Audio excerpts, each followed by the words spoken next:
ท่านทั้งหลายพิจารณาคำสอนของพระพุทธเจ้าคำสอนของพระพุทธเจ้าเปรียบเสมือนอาหารของมนุษย์โลกดังเช่นไก่เป็นอาหารของมนุษย์โลกไก่เป็นอาหารของมนุษย์โลกปลาก็เป็นอาหารหลักของมวลมนุษย์โลกอาหารหลักเช่นเดียวกับธรรมะก็เป็นอาหารของจิตธรรมะก็เป็นอาหารของจิตธรรมะจึงเป็นหลักของจิตจิตจะบริโภคความสงบจิตจะบริโภคความสงบแต่มนุษย์ดำเนินชีวิตจะบริโภคอาหารพวกเราทั้งหลายธรรมะจึงเป็นหลักการดำเนินชีวิตของชาวโลกทั้งหลายเกิดมาแล้วเสมอเหมือนกันหมดต้องการความดีงามเหมือนกันหมดเสมอเหมือนกันหมดเพราะความดีงามมันไม่ใช่เรื่องของศาสนาไม่ใช่เรื่องของศาสดาความดีงามเป็นเรื่องของคนทุกคนคนที่ไม่มีศาสนาเขาก็แสวงหาความดีงามตามแนวทางของเขาคนที่มีศาสนาก็แสวงหาความดีตามแนวทางของศาสนาที่ตนนับถือความดีงามเป็นของสากลแต่ท่านทั้งหลายความดีงามของพระพุทธเจ้าความดีงามของพุทธศาสนาได้แก่ศีลสมาธิและปัญญานี่คือความดีงามของพระพุทธเจ้าความดีงามของพุทธศาสนาก็คือศีลสมาธิและปัญญาศีลแปลว่าปกติศีลแปลว่าปกติมนุษย์ทุกคนเนี่ยต้องการความดีงามเสมอเหมือนกันหมดความดีงามก็คงหมายถึงความสุขความดีงามก็คงหมายถึงความสงบที่เกิดขึ้นกับที่เราต้องการสองอย่างก็คือความสุขกับความสงบผู้ที่ไม่ปฏิบัติธรรมก็จะเห็นความสุขเป็นสิ่งที่มีค่าเป็นสิ่งที่มีความหมายสำหรับชีวิตของตนผู้ที่ปฏิบัติธรรมก็จะเห็นแต่ความสงบเป็นสิ่งที่มีค่าเป็นสิ่งที่มีความหมายเป็นสิ่งอันประเสริฐสองอย่างนี้ก็แตกต่างพวกเราทั้งหลายความสุขก็เป็นของสากลที่ทุกคนต้องการและปรารถนาให้เกิดกับชีวิตให้เกิดกับครอบครัวให้เกิดกับชุมชนให้เกิดกับประเทศชาติของตนพวกเราทั้งหลายความสุขเกิดจากศีลในความสุขนั้นเกิดจากศีลพวกเราทั้งหลายศีลจึงเป็นต้นกำเนิดของความสุขขั้นพื้นฐานของชาวโลกเมื่อชาวโลกต้องการความสุข ชาวโลกจำเป็นต้องดำรงตนด้วยศีลปฏิบัติตนด้วยศีลก็คือศีลทั้ง5 ข้อหรือศีล5นั่นแหละชาวโลกจึงเกิดคำว่าความสุขพวกเราทั้งหลายศีล5เป็นต้นกำเนิดของคำว่าความสุขความสุขเป็นสิ่งที่ชาวโลกต้องการและปรารถนาอยากให้เกิดขึ้นกับชีวิตตนเองครอบครัวของตนเองประเทศชาติของตนเองในพวกเราทั้งหลายพิจารณาเมื่อเราต้องการความสุขเราก็ต้องดำรงตนด้วยศีลปฏิบัติตนด้วยศีลหมายความว่ากายวาจาใจของเราต้องประกอบไปด้วยศีลคำว่าความสุขจึงจะเกิดความสุขพร้อมด้วยศีลเป็นความสุขที่บริบูรณ์เป็นความสุขที่ชาวโลกทุกคนยอมรับเป็นความสุขที่เทวดายอมรับเป็นความสุขที่ผีวิญญาณทั้งหลายยอมรับความสุขที่ประกอบไปด้วยศีลความสุขใดๆที่ปราศจากศีลทั้ง5 ข้อแม้กระทั่งตัวเราก็ไม่ยอมรับและคนรอบๆข้างเราก็ไม่ยอมรับผีทั้งหลายก็ไม่ยอมรับวิญญาณทั้งหลายก็ไม่ยอมรับเทวดาทั้งหลายก็ไม่ยอมรับเรียกว่าความสุขใดๆปราศจากศีลผีเทวดามนุษย์แม้กระทั่งตัวเราก็ไม่ยอมรับสุขเกิดจากการล่วงละเมิดศีลเช่นเราไปโกหกเขาเนี่ยเหมือนแก๊งคอเซ็นเตอร์มันไม่มีความสุขเหมือนเราพูดโกหกเราก็ไม่มีความสุขแต่พวกเราทั้งหลายเมื่อเรารู้แล้วว่าศีลเป็นต้นกำเนิดของความสุขเราจำเป็นต้องดำรงตนด้วยศีลจึงเกิดคำว่าชีวิตมั่นคงชีวิตปลอดภัยสิ่งที่ชาวโลกต้องการทุกลมหายใจก็คือความมั่นคงความปลอดภัยกับชีวิตและทรัพย์สินของตนอันนี้คือเป็นหลักอีกว่าเป็นขั้นพื้นฐานมันไม่เกี่ยวกับคำว่ามีศาสนาไม่มีศาสนาอีกความมั่นคงความปลอดภัยเป็นสิ่งที่ทุกคนต้องการและปรารถนาเสมอเหมือนกันหมดเพราะฉะนั้นเราก็มาดูว่าศีลอีกศีล5ก็เป็นต้นกำเนิดให้คำว่ามั่นคงปลอดภัยเราจะต้องดำรงตนปฏิบัติตนด้วยศีลทั้ง5 ข้อชีวิตเราจึงจะมั่นคงชีวิตเราจึงจะปลอดภัยอันนี้คือธรรมะศีลจะเป็นต้นกำเนิดดังเช่นพ่อแม่ดำรงตนด้วยศีลสุขภาพดีอายุยืนเห็นไหมชีวิตก็ปลอดภัยไม่เป็นโรคภัยไข้เจ็บถึงแม้จะเป็นไปตามธรรมชาติตรงกันข้ามพ่อแม่ดื่มเหล้าตั้งแต่เป็นหนุ่มเป็นสาวพอไปแต่งงานมีลูกก็ส่งผลเกิดผลให้สุขภาพพ่อแม่มีโรคสารพัดโรคจึงส่งผลให้แม่ป่วยแก่เจ็บ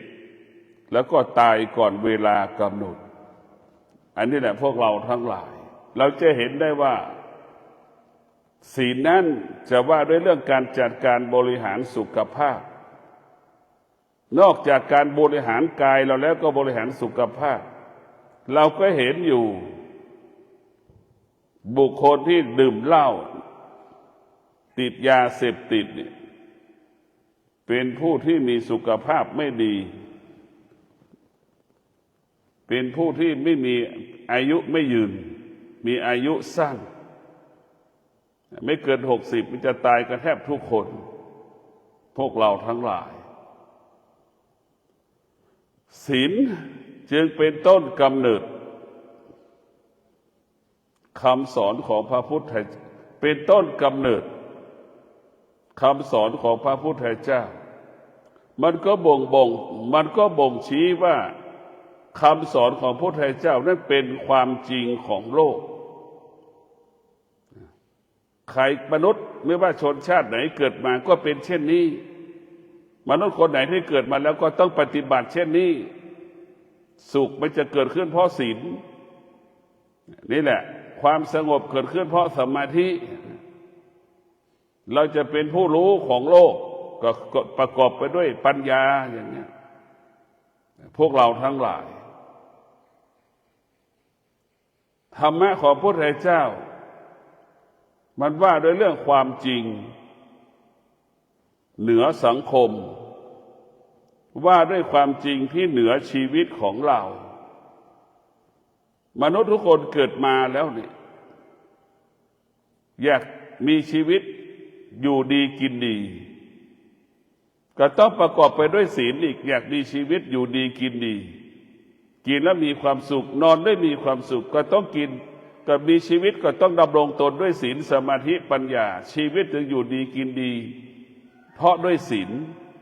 อยู่ดีมีสุขก็ด้วยศีลพวกเราทั้งหลายมันจะหนีศีลไปไม่พ้น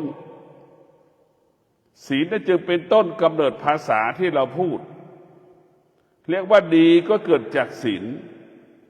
ไม่ดีก็เกิดจากศีลหมดอันเดียวกันดีเกิดจากการรักษาไม่ดีเกิดจากการล่วงละเมิดไม่ปฏิบัติตามไม่ดีจึงจะเกิดพวกเราทั้งหลายคำสอนของพระพุทธเจ้าเนี่ยมันไม่ใช่เป็นเรื่องของศาสนาพุทธไม่ใช่เรื่องของพระพุทธเจ้าคำสอนพระพุทธเจ้าเป็นเรื่องของคนทุกคนคำสอนพระพุทธเจ้าเป็นเรื่องของคนทุกคนธรรมะจึงเป็นเรื่องของคนทุกคนพระพุทธเจ้าจึงชื่อว่าเป็นผู้รู้ความจริงของโลกพระพุทธเจ้าจึงเป็นผู้รู้ความจริงของโลกพวกเราทั้งหลายเราต้องพิจารณาชีวิตของเราประกอบไปด้วยศีลสมาธิปัญญากินมีความสุขอยู่มีความสุขนอนมีความสุขตื่นมีความสุขดำเนินชีวิตมีความสุขพวกเราทั้งหลายชีวิตเราจะขาดศีลไม่ได้ขาดสมาธิก็ไม่ได้ชีวิตของเราต้องดำรงตนด้วยศีลดำรงตนด้วยสมาธิสิ่งที่เราต้องการและปรารถนาจะเกิดขึ้นสิ่งใดที่เราไม่ต้องการไม่ปรารถนาไม่เกิดขึ้นเมื่อเราดำรงตนด้วยศีลเนี่ยปฏิบัติตนด้วยศีลสิ่งไม่ปรารถนาจะไม่เกิดขึ้นกับเรา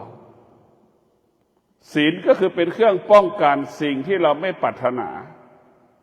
ได้แก่ความชั่วทั้งปวงเป็นสิ่งที่เราไม่ต้องการความไม่ดีทั้งปวงเป็นสิ่งที่เราไม่ต้องการทั้งระบบของโลกคนจะมีศาสนาไม่มีศาสนาก็เป็นเช่นนี้พวกเราทั้งหลายเมื่อเรามีศีลแล้วนี่เราดำรงตนด้วยศีล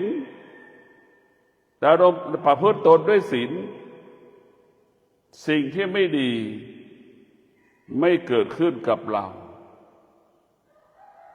เมื่อดำรงตนด้วยศีลประพฤติตนด้วยศีลสิ่งที่ดีๆเกิดขึ้นกับชีวิตของเราดังคนยากจนดำรงตนด้วยศีลปฏิบัติตนด้วยศีลจนชนะใจคนรอบข้างชนะใจคนทั้งหมู่บ้านวันหนึ่งคนยากจนประสบปัญหาวันหนึ่งคนยากจนประสบปัญหาคนทั้งชุมชนคนทั้งหมู่บ้าน มีความพร้อมที่ช่วยเหลือเกื้อกูลคนยากจนที่ดำรงตนด้วยศีลดำรงตนด้วยศีลยากจนแต่มีศีลยามที่เราลำบากอดอยากมีคนช่วยเหลือเกื้อกูลสนับสนุนส่งเสริมมันจึงเกิดคำว่าความดีรักษาความดีจึงเกิดคำว่าความดีส่งเสริมความดีจึงเกิดคำว่าความดีตกน้ำไม่ไหลตกไฟไม่ไหม้นี่แหละก็คือศีลนี่แหละคนยากจนดำรงตนด้วยศีลเป็นที่ยอมรับของคนทั้งหมู่บ้านชุมชนคนที่ดำรงตนด้วยศีลนี่ศีลเนี่ยมันจะบังคับเลยให้จิตเราเป็นจิตอาสาบังคับให้จิตเราเป็นผู้เสียสละกิจกรรมใดเป็นของสาธารณะจิตมันจะมีความพร้อมไปช่วยเหลือเกื้อกูลกิจกรรมใดที่เป็นของสาธารณะทางสังคมบุคคลที่รักษาศีลมันก็จะไปมีส่วนร่วมตลอดส่วนร่วมตลอดจะมีกี่ร้อยครั้งก็ไปร้อยครั้งไม่เคยขาดจิตที่มีศีลนี่จะเป็นผู้เสียสละลักษณะของศีลก็เปรียบเสมือนพ่อแม่ที่สละทุกอย่างให้กับลูกเป็นเช่นนั้นศีลก็เป็นลักษณะเหมือนพ่อแม่นั่นสละทุกอย่างให้ลูกคนยากจนหรือคนที่มีศีลเนี่ยเป็นจิตอาสาช่วยเหลือสาธารณการกุศลมีการพัฒนาวัดมีการพัฒนาหมู่บ้านมีกิจกรรมสังคมชุมชนคนที่มีศีลจะต้องไปมีส่วนร่วมตลอดเวลาเป็นที่ประจักษ์แก่คนที่ไปทำงานร่วมว่ามาคนนี้ไม่เคยขาดเรามา100 ครั้งคนนี้ก็มา100 ครั้งเรามา10 ครั้งคนนี้ก็มา10 ครั้งเราไปเมื่อไหร่ก็เจอบุคคลคนนี้นี่แหละดีรักษาดีดีส่งเสริมดียามใดที่เราประสบปัญหาความดีก็จะเกิดขึ้นกับเราด้วยอานุภาพของธรรมะก็คือศีลเพราะฉะนั้นพวกเราทั้งหลายบุคคลที่ดำรงตนด้วยศีลเนี่ย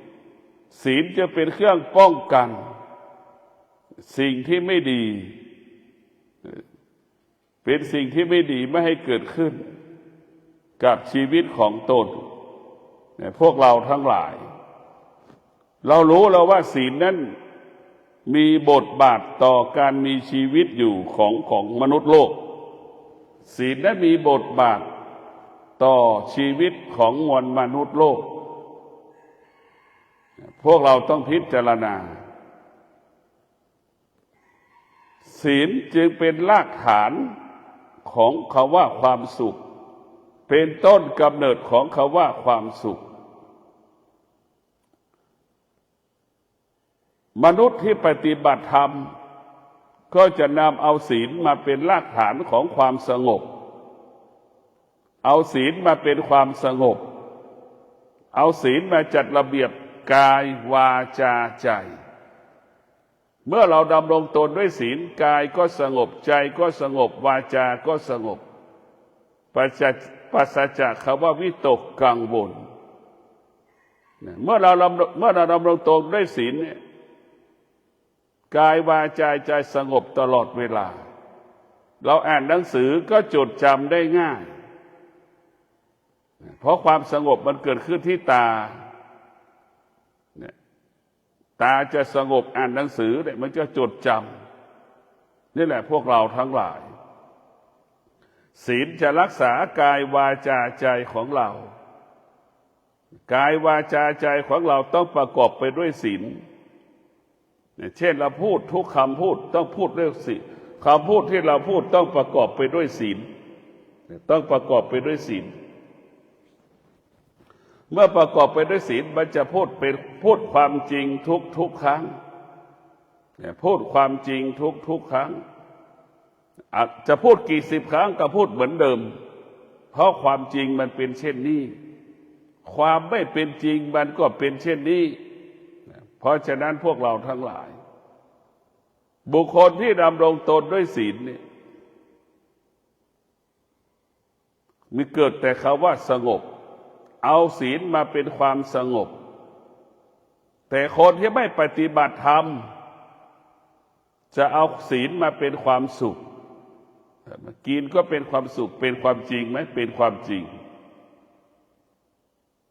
เอาศีลมาเป็นความสุขแต่ผู้ที่ปฏิบัติธรรมจะเอาศีลมาเป็นความสงบถูกไหมก็ถูก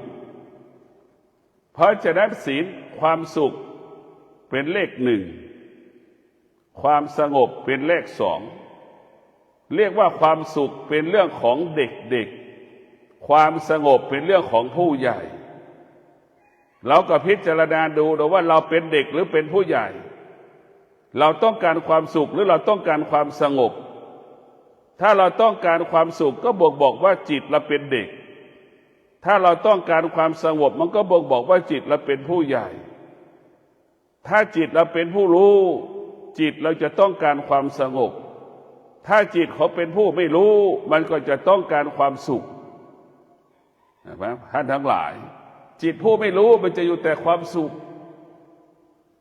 จิตของผู้รู้จะอยู่กับความสงบเห็นความสงบเป็นสิ่งที่มีค่าจิตของผู้ไม่รู้เห็นความสุขเป็นสิ่งที่มีค่าเรียกว่าเธอบอกแล้วว่าเราเป็นเด็กจิตเราเป็นเด็กหรือจิตเราเป็นผู้ใหญ่เราก็พิจารณาดูว่าความสุขกับความสงบอันไหนที่เราต้องการมากที่สุดวันหนึ่งตั้งแต่เราเกิดมาเราพูดเรื่องความสุขเราพูดกับความสงบอันไหนมากที่สุดวันหนึ่งเราสัมผัสรู้สึกคำว่าความสุขกับความสงบอันไหนมากที่สุดทุกคนก็รู้อยู่จึงเกิดคำว่าความสุขเป็นเรื่องของเด็กๆความสงบเป็นเรื่องของผู้ใหญ่เหมือนลูกของเรานะมันต้องการความสุขส่วนของพ่อแม่ต้องการความสงบเช่นอยากพักผ่อนเนี่ยคือต้องการความสงบแหละคำว่าพักผ่อนคือหมายความว่าต้องการความสงบแต่พวกเรากับพักผ่อนของพวกเราก็คือความสุขนั้นขัดแย้งความสุขคือความวุ่นวายความวุ่นวายเพราะความสุขมันเกิดจากสิ่งนั้นสิ่งนี้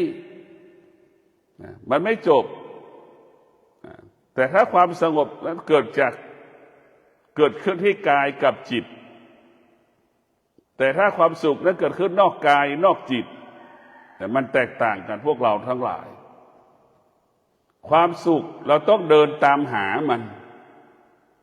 และสุขเป็นของนอกกาย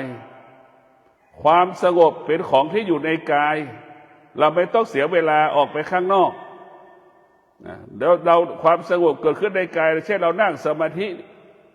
นี่แหละเราเห็นความเราจะต้องหาความสงบที่กายกับจิตดังคำว่าธรรมะที่แท้จริงเกิดขึ้นที่กายกับจิตธรรมะที่แท้จริงเกิดขึ้นที่กายกับจิตเกิดขึ้นที่กายกับจิตพวกเราทุกคนเกิดขึ้นที่กายกับจิตเพราะฉะนั้นผู้ที่ปฏิบัติธรรมหรือจิตของผู้รู้ก็จะรู้เรื่องกายกับจิตเป็นต้นกำเนิดของความสงบรู้ที่กายกับจิตเป็นเรื่องความสงบเกิดขึ้นที่กายกับจิตพวกเราทั้งหลายผู้ที่ไม่ปฏิบัติธรรมก็จะเห็นแต่ความสุขเป็นของนอกกายได้ใส่เสื้อตัวใหม่ได้ไปต่างจังหวัดได้รถใหม่ไปต่างประเทศอย่างเงี้ยอันนี้แหละเอาสิ่งเหล่านี้มาเป็นความสุข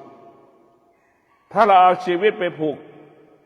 ถ้าเราเอาชีวิตไปผูกกับสิ่งที่นอกกายมันไม่มีที่สิ้นสุดดังทุกคนสัมผัสมีเงินก็ไม่มีความสุขมีลูกก็ไม่มีความสุขมีเมียก็ไม่มีความสุขซื้อรถใหม่ก็ไม่มีความสุขเปลี่ยนรถใหม่ก็ยังไม่มีความสุขอีกแล้วเห็นว่ามันไม่มีที่สิ้นสุดสุขของพระพุทธเจ้าก็คือความสงบมีที่สิ้นสุดสุขอยู่ในกายมันมีที่สิ้นสุดสุขของสุขที่อยู่ในความสงบที่อยู่ในกายของเราเนี่ยมันมีที่สิ้นสุดความสงบไม่ต้องลงทุนแต่ความสุขต้องลงทุนเห็นไหมความสุขเป็นของผู้ที่ฉลาดความสงบเป็นของผู้ฉลาดความสุขเป็นเรื่องของคนโง่ต้องลงทุนเห็นไหมต้องลงทุนสุขต้องลงทุนความสงบไม่ต้องลงทุนความสุขต้องใช้ทุน แต่ความสงบไม่ต้องใช้ทุนความสงบใช้ความอดทนใช้วิริยะภาคเพียรเห็นไหมนี่แหละเป็นทุนใช้ความสงบเป็นทุนใช้ความวิริยะภาคเพียรเป็นทุนใช้ความอดทนเป็นทุนจึงเกิดคำว่าสำเร็จ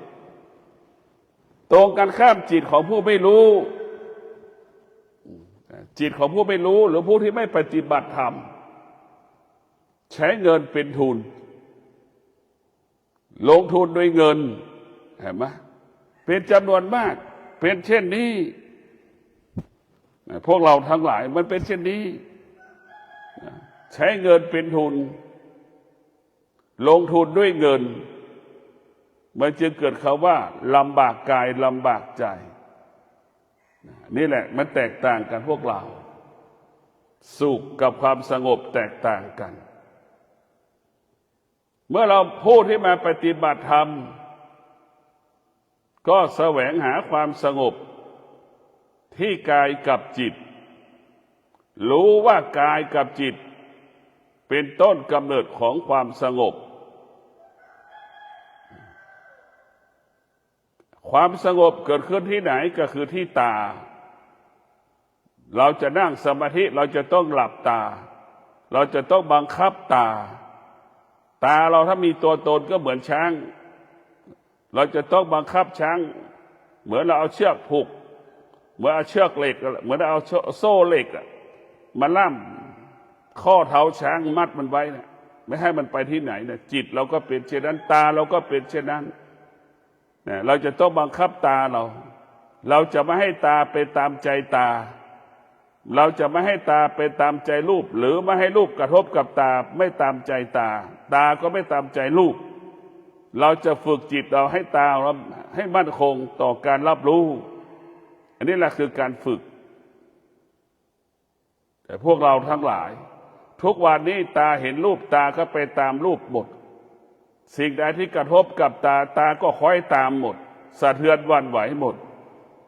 นี่แหละมันจึงเกิดคำว่าวุ่นวายเกิดคำว่าไม่สงบการฝึกจิตเพื่อให้จิตของเราสงบก็คือตา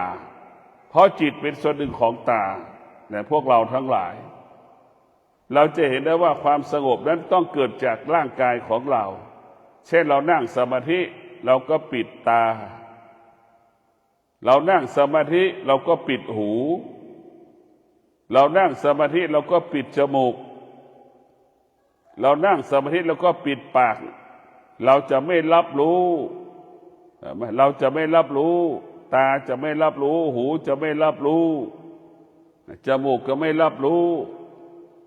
แต่สิ่งที่รับรู้ลมหายใจเข้าสิ่งที่รับรู้คือลมหายใจออกสิ่งที่รับรู้หายใจเข้าละเอียดหายใจออกหยาบให้เรารับรู้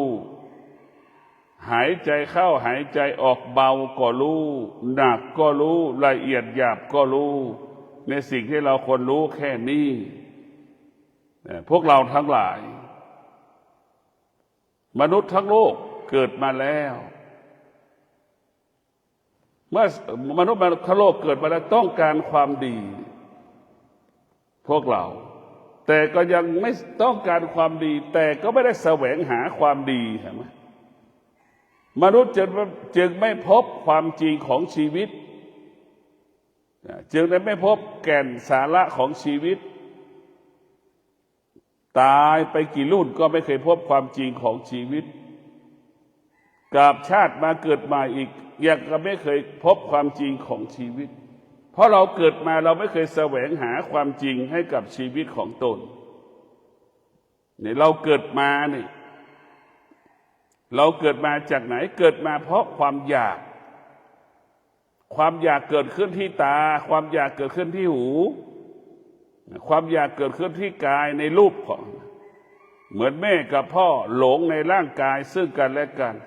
หลงในรูปร่างหน้าตาแม่ก็แต่งงานกันเห็นไหมตาจึงเป็นต้นกำเนิดให้เราเกิดหูก็เป็นต้นกำเนิดให้เราเกิดจมูกก็เป็นต้นกำเนิดให้เราเกิด ลิ้นก็เป็นต้นกำเนิดให้เราเกิดกายของเราก็เป็นต้นกำเนิดของเราเกิดจิตก็เป็นต้นกำเนิดให้เราเกิดหรือขันธ์ทั้งห้าเป็นต้นกำเนิดให้เราเกิดทำให้เราเกิดมาทุกวันเพราะความอยากนั่นมันจะเป็นอย่างนี้เวียนว่ายตายเกิดเวียนว่ายตายเกิดคนทั้งโลกเกิดมาเพราะความอยากของพ่อแม่พ่อแม่มีความอยากลูกก็เกิดความอยากพอถึงเวลาลูกก็หาคู่ครองเห็นไหมก็แต่งงานมีลูกมีหลานก็เป็นดังเช่นอีกสืบลูกสืบหลานปู่ย่าตายายเป็นเช่นไรพ่อแม่เป็นเช่นไรลูกหลานก็เป็นเช่นนั้นเหลนหลนก็เป็นเช่นนั้นแหละเหมือนกันหมดเพราะฉะนั้นเรารู้แล้วว่าการเกิดเป็นเหตุให้เกิดความทุกข์ตาก็เป็นส่วนหนึ่งให้เราเกิดหูก็เป็นส่วนหนึ่งให้เราเกิดจมูกก็เป็นส่วนหนึ่งให้เราเกิดลิ้นก็เป็นส่วนหนึ่งให้เราเกิดกายก็เป็นส่วนหนึ่งจิตเราก็เป็นส่วนหนึ่งเป็นส่วนหนึ่งให้เราเกิดมันจึงรวมกันแล้วเห็นไหมมันจะมีพลังและอานุภาพตาหูจมูกลิ้นกายใจมันจึงรวมกันแล้วมันเหมือนเชือกเหล็กมันแข็งมันแรงมันหนักเหมือนเชือกมาลีลามันเหนียวมันแน่นมันมีพลังอย่างนั้นแหละกิเลสมันมีพลังแบบนั้นธรรมะก็มีพลังแบบนั้นเหมือนเดียวกันธรรมะก็มีพลังกิเลสก็มีพลังเหมือนกันหมดทุกๆประการพลังที่เหนือพลังก็คือพลังแห่งธรรมะเป็นพลังที่อยู่เหนือพลังใดๆบนโลกใบนี้เพราะฉะนั้นธรรมะก็พลังของธรรมะก็คือพลังของสติสัจจะวิริยะขันติดังเช่นนักวิทยาศาสตร์สร้างยานอวกาศไปสู่ดาวอังคารนักวิทยาศาสตร์ทั้งหลายก็มีสติสัจจะวิริยะขันติจึงสร้างยานอวกาศสร้างแล้วเพื่อจะไปสู่ยานอวกาศก็เพราะนี่แหละสติสัจจะวิริยะขันติจึงเป็นบ่อการกำเนิดเขาว่าความสำเร็จพวกเราทั้งหลายธรรมะมันมาเกี่ยวข้องกับชีวิตเราหมดธรรมะเป็นผู้กำกับชีวิตของเราส่วนการศึกษาเป็นเครื่องมือของชีวิตการศึกษาเป็นเครื่องมือของชีวิตการศึกษาเปรียบเสมือนลูกจ้างธรรมะเปรียบเสมือนชีวิตของเราลูกจ้างไม่อยู่เราก็จะเป็นต้องกวาดบ้านถูบ้านเช็ดบ้านล้างถ้วยล้างชามนี่แหละคือธรรมะเป็นความจริงนี่แหละธรรมะเป็นความจริงของเราพวกเราทั้งหลายเราจะมีการศึกษาไม่มีการศึกษาเราก็มีชีวิตอยู่บนโลกนี้ได้เมื่อเราดำรงตนด้วยศีลสมาธิปัญญาคนที่มีการศึกษาไม่มีศีลไม่มีสมาธิไม่มีปัญญามีชีวิตอยู่บนโลกนี้ได้ยากอยู่แล้วไม่มีความสุขเราจะเห็นว่าสิ่งที่สำคัญที่สุดก็คือศีลสมาธิปัญญาคนที่มีการศึกษาขาดความอดทนขาดสัจจะขาดความวิริยะภาคเพียรชีวิตบุคคลเหล่านั้นก็ไม่มีค่าคนที่ไม่มีการศึกษามีสติมีสัจจะมีวิริยะมีความอดทนก็มีค่าเรียกว่าค่าของคนอยู่ที่ธรรมะเราจะหมดค่าเมื่อเราไม่มีธรรมะง่ายที่สุดคือสัจจะไม่ตรงต่อเวลาอย่างเงี้ยเรานัดเขาเวลานี้ไปไม่ตรงเวลานัดยืมไปเรายืมสตางค์เขานัดเขาเวลาเขาจะเอาเงินไปคืนให้เขาเราก็ไม่ตรงต่อเวลาจนท้ายสุดก็ไม่เป็นที่ไว้ใจเชื่อใจท้ายสุดไปยืมอีกก็ไม่ได้นี่แหละพวกเราทั้งหลายพิจารณาดูตรงกันข้ามธรรมะเรามีสัจจะเราไปยืมเขา100 ครั้งก็ตรงเวลา100 ครั้ง คืนให้เขา100 ครั้งตรงเวลา100 ครั้งเราไปยืม100 ครั้งเขาก็ให้เรายืม100 ครั้งนี่แหละธรรมะก็เกิดให้เกิดคำว่าเชื่อใจไว้ใจนี่คือสัจจะสัจจะเป็นที่ไว้ใจเชื่อใจสัจจะก็คือทำให้เราเป็นคนถ้าเราไม่มีสัจจะเราก็ไม่เป็นคนคนกับหมาไหนมีค่ากว่ากันคนที่มีสัจจะก็จะมีค่าคนที่ไม่มีสัจจะก็ไม่แตกต่างจากหมาไปไหนคนก็ไม่ต้อนรับมันง่ายที่สุดพวกเราทั้งหลายคนที่จะมีค่าคือคนที่มีธรรมะดังลูกมีคุณค่ากับพ่อแม่ลูกดำรงตนด้วยศีลเนี่ยกินนอนก็ปกติ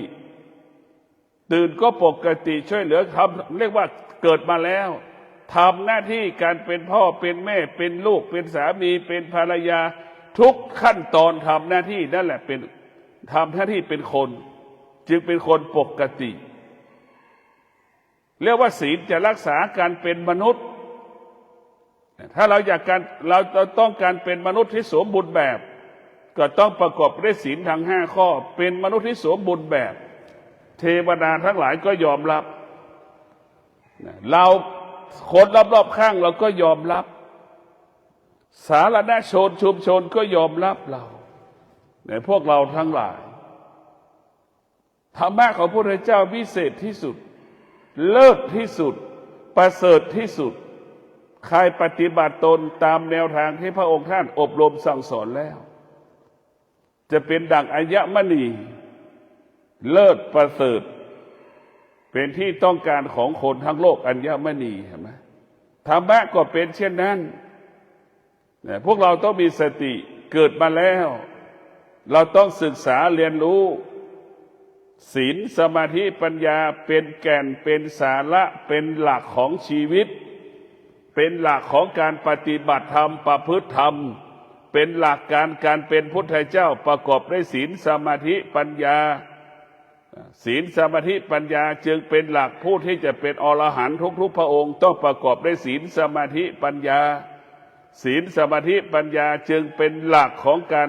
เป็นหลักของผู้ปฏิบัติธรรมของผู้ประพฤติธรรม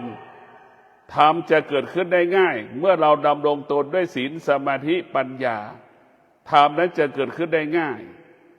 พวกเราทั้งหลายการเกิดมาของเราเมื่อเราได้ศึกษาเรียนรู้หลักของชีวิต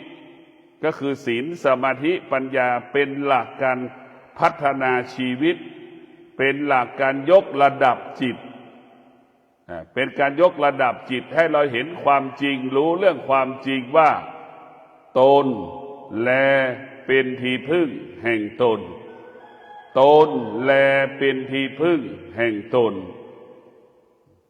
พ่อแม่อยู่กับเราแค่บางเวลาเราก็อยู่กับพ่อแม่แค่บางเวลาพ่อแม่รู้เช่นนี้รู้ลูกเช่นนี้ลูกก็ไม่ทุกข์แม่ก็ไม่ทุกข์ที่สุดมันก็เป็นความจริงก็คือตนแลเป็นที่พึ่งแห่งตนท่านทั้งหลายนี่คือธรรมะเป็นความจริงให้เรารู้เรียกว่าศีลสมาธิปัญญายกระดับจิตให้เราเห็นความจริงเห็นความจริงของชีวิตเราจะประสบความสำเร็จได้ต้องอดทนเราจะประสบความสำเร็จได้ต้องมีวิริยะภาคเพียรเราจะสำเร็จได้เรามีสัจจะวิริยะขันติเป็นต้นกำเนิดคำว่าสำเร็จนี่คือธรรมะมันจะบังคับเราเป็นเช่นนี้เป็นแบบนี้พวกเราทั้งหลายธรรมะของพระพุทธเจ้าเป็นความจริงของชีวิตทุกลมหายใจชีวิตอยู่ด้วยธรรมนำมาซึ่งความสุขนำมาซึ่งความสงบสุขนำมาซึ่งความเจริญนำมาซึ่งความรุ่งเรืองงอกงามธรรมเท่านั้นจะนำมาซึ่งปัจจัยสี่ธรรมะเท่านั้นนำมาซึ่งเครื่องอุปโภคบริโภคชีวิตของเราอุดมสมบูรณ์ไปด้วยปัจจัยสี่อุดมสมบูรณ์ไปด้วยเครื่องอุปโภคบริโภคด้วยธรรมก็คือ สัจจะวิริยะขันติ เมื่อเรามีความอดทน เมื่อเรามีวิริยะภาคเพียรเราก็มีทรัพย์มีสมบัติ เมื่อเรามีเงินมาก เราก็จะเอาเงินไปแปลสภาพไปซื้อเครื่องอุปโภคเครื่องบริโภคให้เราก็ดีพ่อแม่ของเราก็ดีคนในครอบครัวของเราก็ดีอยู่ดีกินดีอยู่กินดีกินอยู่ดีกินดีมีความสุขก็เพราะธรรมะนี่แหละเรียกว่าธรรมะเป็นเครื่องดูดซับคนไหนไม่อดทนคนนั้นก็ไม่มีเงินคนไหนไม่อดทนก็แก้ปัญหาไม่ได้เพราะฉะนั้นธรรมะของพระพุทธเจ้าจึงเป็นหลักของการพัฒนาเป็นหลักของการแก้ปัญหาอยู่ดีมีสุขกินมีความสุขนอนมีความสุขก็ต้องพึ่งพาธรรมะก็คือศีลสมาธิปัญญาจึงทำให้เราอยู่ดีมีสุขกินมีความสุขนอนมีความสุขอยู่อย่างมีความสุขต้องการความสำเร็จก็ต้องอาศัยธรรมะอดทนชนะสำเร็จอดทนชนะสำเร็จก็ขอความสุขสวัสดีจงเกิดแก่ท่านทั้งหลายมีสติรู้ในการดำเนินชีวิตของเราต้องพึ่งพาธรรมะชีวิตเราจะบรรลุเป้าหมายได้เรียกว่าเรามีสติบรรลุเป้าหมายมีสติบรรลุเป้าหมายดังใจปรารถนาทุกๆประการขอเจริญพร